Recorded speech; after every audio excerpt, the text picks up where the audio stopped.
Happy Sunday everyone! For today's video ay share ko sa inyo kung paano kami nakakatipid sa kuryente. So ito ay ginagamitan namin ng solar panel.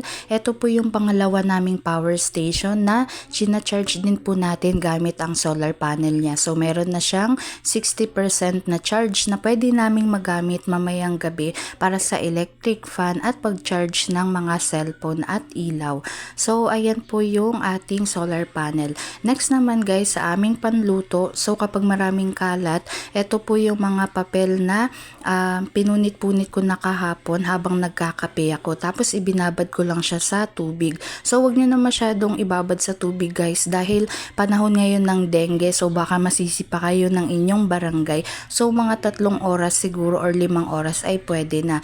Tapos ibibilad na natin siya. Ayan, so balikan ko kayo guys. After nga nun, eto na yung ating mga na-mold na papel de uling at ito pa po yung iba ang ating gagawin. Yun lamang po. Thanks for watching. Bye-bye!